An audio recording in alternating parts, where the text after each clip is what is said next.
it? Yeah. Maybe.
Saying to the gentleman here, we've been really busy up until a couple of days ago.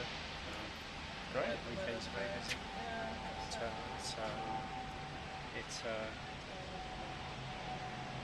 go up to the A12, turn round, go through the wetlands, come back, go up to the second bridge here. It takes about 45 minutes, and you've got live commentary, lady will tell you all about everything we need to do. Maximum 60 people, rather than cram people in being standing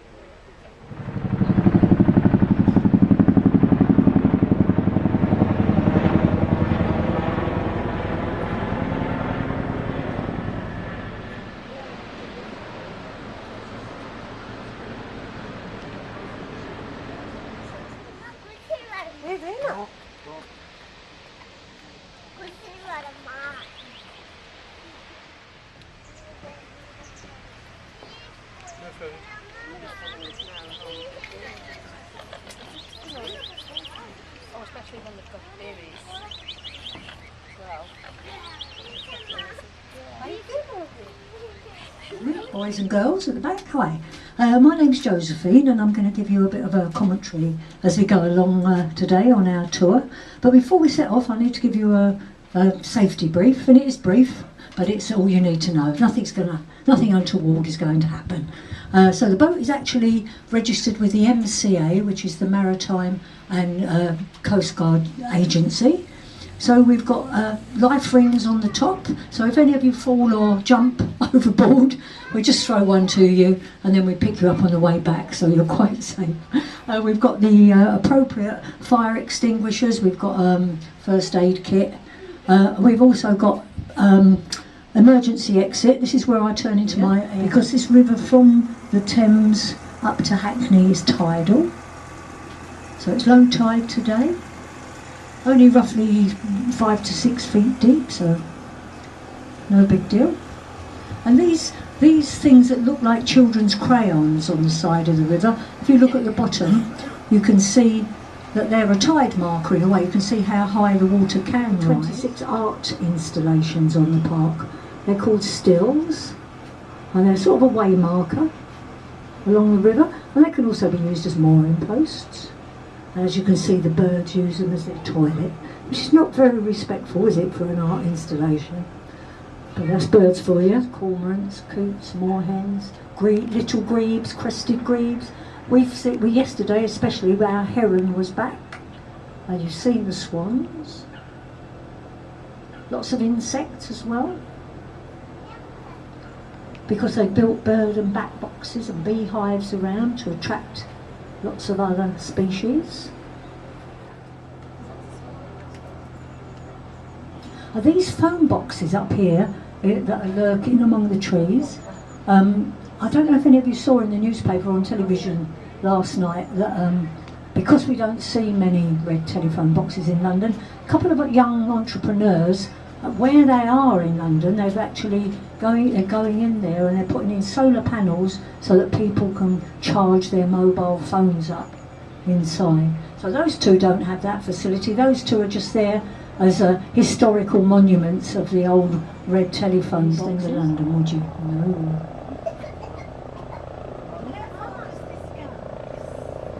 How far does the tour go? No, the River Lea starts in Luton, and then it goes right the way down to the Thames. Yes, we don't, but the river does. Yeah.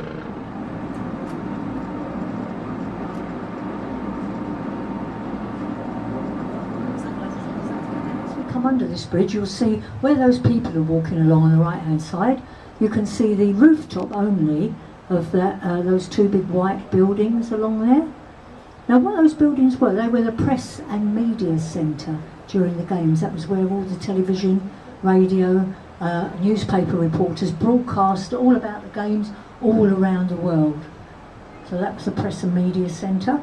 So because it's got really high digital power in there, they decided after the games not to take that building away, but to leave it there as a digital hub for the East End of London. Apparently it's one of the best for that sort of connectivity in Europe.